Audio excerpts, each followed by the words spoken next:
Morning. We're going to go ahead and start the tree biology part. Sorry, I didn't have that launched and loaded where I wanted it. But today we're going to look a little bit more at trees in general. So, kind of like the different, um, a little bit on the wood, but just overall kind of the tree itself. So. Okay, so what a tree actually is just a series of superimposed cones of secondary xylem.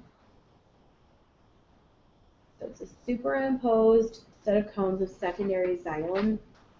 If you look on the second page, we would say 76 at the bottom. It kind of shows you what we mean by superimposed set of cones. So because of the amounts of growth that are occurring at the shoot apical meristem at the top, it's going to create a new cone every year or a new layer every year. And so depending on that, it's going to, how long it's been growing, that's going to determine how many layers and rings are made. But you can pretty much see that that particular sample is, I think it's 6 cones altogether, each one on top of the other. So you can see I drew off to the side there, it grew, how high it grew every single year. You can tell how high it grew because um, that's where the top of that particular cone is. So there's a few things. Your branches are embedded in that secondary xylem. You can kind of see that in that picture. So there's a couple of things that go with this embedded branch stuff. They're not all types. I don't know that that's really the best word there to say types of embedded branch bases, but they have to do with the embedded branch bases. They are very much embedded into that secondary xylem. So the first thing we're going to look at is a knot. And what a knot is it's just an embedded branch or base in that secondary xylem. That's all it is. It's just a place where the branch comes out of that base. When you get knots in wood, you're looking at where a branch was or could have been. So um,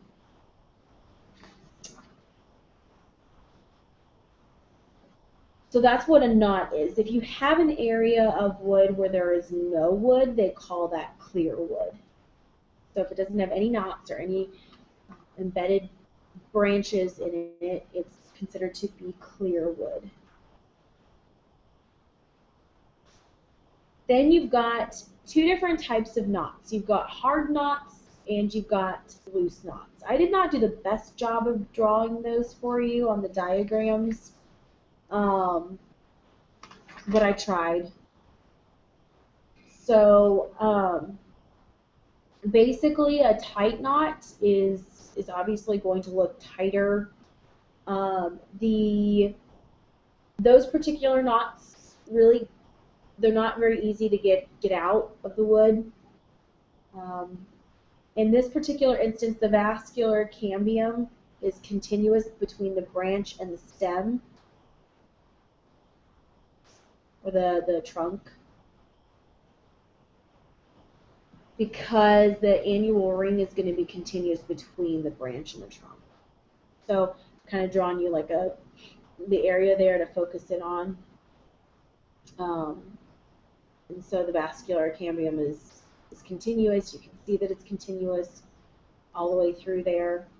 And then if you were to take it, it's like I said, it's not best drawing, but There's definitely, with tight knots, there's going to be a bulge at the base. And I tried to draw that, but I don't know how well I did.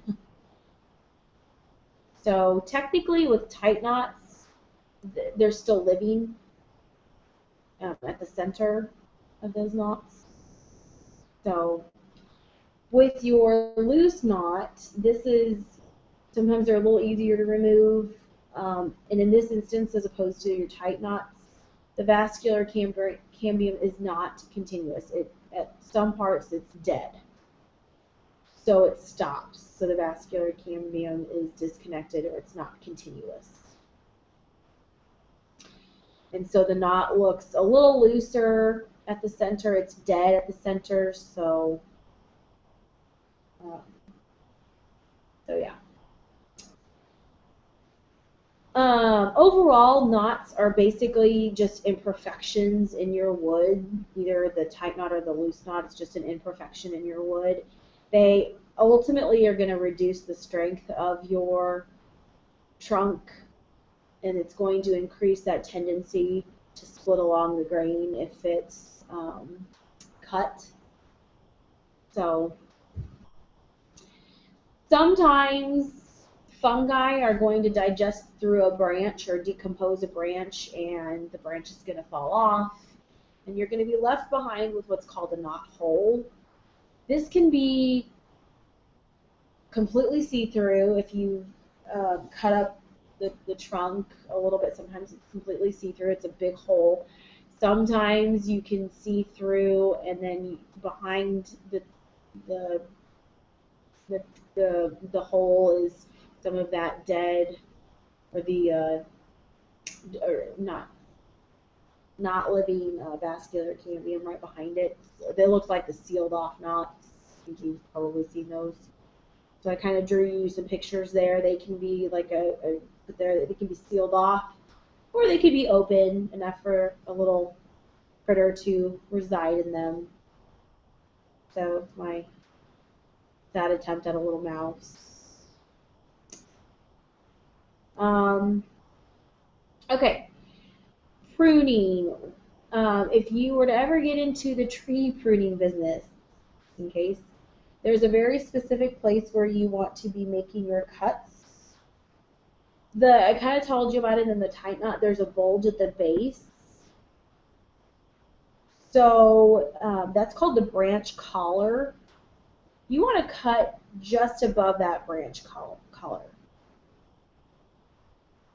So the branch collar is just that visible swelling at the base of the branch. It's there because it provides support for the branch. It also is the first line of defense for the branch. So that's why you don't want to cut that off. You want to leave it there. They also say that you want to cut just directly straight. You don't want to cut it in an angle or a diagonal, because you cut a diagonal, you're going to have more surface area exposed of the wood itself. And so it's harder for the tree to heal from that, because you're cutting off its body part, essentially. And so you've left that part exposed. So the smaller, the less surface area you can leave behind, the faster the tree's going to recover, potentially not get any infections or anything like that. So, so I've got some pictures for you. Here's a picture of a loose knot. You can see how maybe that could be pulled out at some point. It's kind of back there. And leave behind a knot hole. Tight knot, you can see is very well embedded in that particular wood, and it's not going to be really easy to remove. You can also see here that this still looks living. This one around, especially around the edge, you can definitely tell it's dead tissue. That vascular cambium is dead.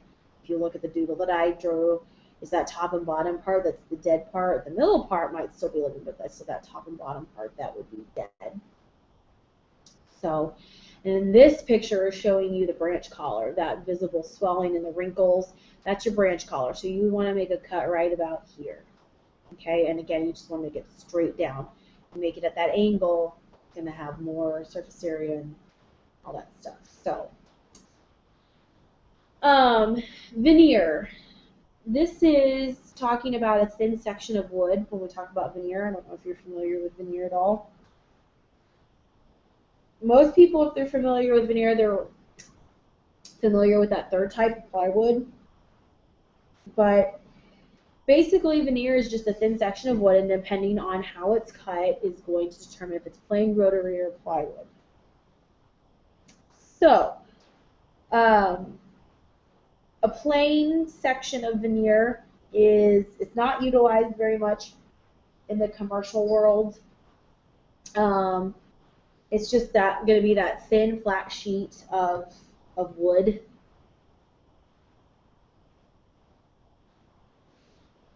And then you've got a rotary section. So that's when they take a log, if you will, and they kind of stretch it out. You can get that. If you look on page 78 in the diagrams, flip to the back there, on the bottom part you can see the veneer rotary. So they basically take in this log, and you can see the blade there towards the log itself. And they've just thinly sliced it, and you get this veneer wood. So sometimes this is how you'll get sides of cabinets or other appliance holders like a TV unit. They're going to be usually thinner than your cabinets, and we're talking way thinner. So, but that gives you kind of the idea. But that's rotary because it's that cylinder, or it once was a cylinder. Plywood, I've drawn you a picture of that on the doodles that I drew. And so with this one, basically you're taking sheets of veneer and you're going to glue them together, but you're going to glue them in different directions. Okay, so they're just those thin sheets that are laminated together. They're going to lay them down different directions to kind of give it a little bit more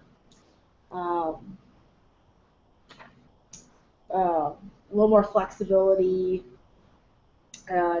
So plywood is actually quite strong. It is fairly flexible.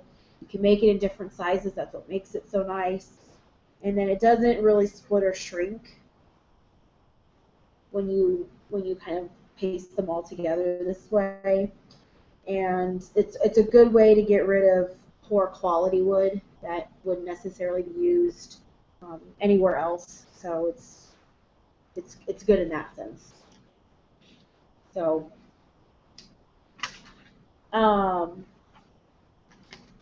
okay, so that's veneer. Dendrochronology.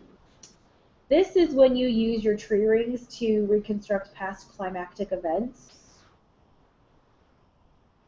So kind of what happened. Now, it's not perfect, but for the most part, your annual ring is affected by climate changes, so extreme amounts of water, so rain, extreme amounts of drought or something, that would show up in your tree rings there.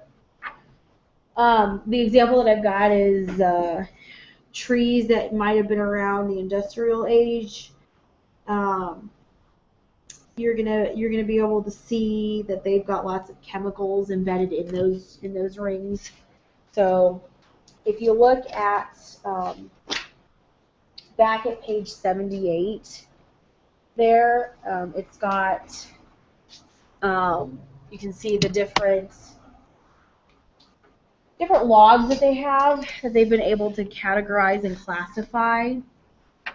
So in this instance, the first one, they've got it from present day, and then that particular log goes all the way back to 1989. And so they're able to look at those rings, and they could see, you know, was there a lot of rain? Maybe was there some pollution that went on? You know, whatever. Because obviously the plants have to take in things from their environment to make more of those rings, and if there's an abundance of rain or chemicals, it's going to show up in that secondary xylem in the wood. You can then take other logs that, and you just match up those rings. So that's what they've done on B. And they're matching that ring up with A. They're aligning it up because those rings should be the same of trees nearby each other. And then they're able to see some other things. And then C, they're able to line that up against B because technically A and C don't really have any rings in common. But you can kind of see how old stuff is based on that. So I have the note down there with the dendrochronology. You've got to start with a piece of wood that you know the actual dates, so you can use that to start comparing. It doesn't. You got to have. It's almost like that Rosetta Stone. You've got to have that one piece that you definitely understand and know when it was formed and things like that, so you can compare it off of. Because the A, B, and C, you've got A was cut from a living tree, B was it's a ship or it's a beam from a house, and then C is a beam from another house. So you can see how old that wood is. Based on those rings there. So that's kind of a neat thing that you can do with wood, I think anyway. So Tyloses. All right, these guys are, you look, if you flip the page backwards to page 77, it's the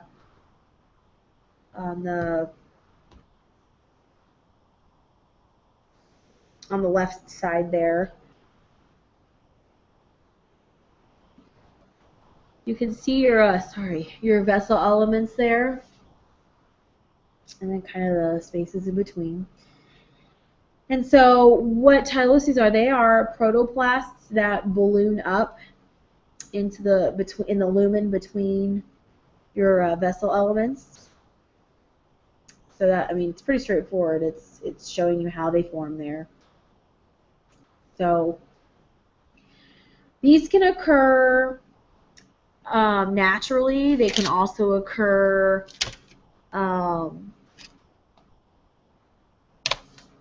due to situational things. So I've got that written off to the side there. In the situational or the cause and effect part, I've got that sometimes they can form and then they plug up the vessel elements get plugged up, so you don't get any more water transport. So, which is not a good thing for the tree itself if it can't conduct that water tissue there. So sometimes that would be an effect of these Tyloses, is you're not going to get the water transport. So oftentimes that's what happens, which is something that can occur there in trees. So that pretty much wraps up the tree biology part of your lecture. So I probably won't be able to give you another quiz over all of this. It's just going to be your test here next Friday, a week from today. So if you do have any questions or anything, just let me know. Otherwise, hope you have a good day.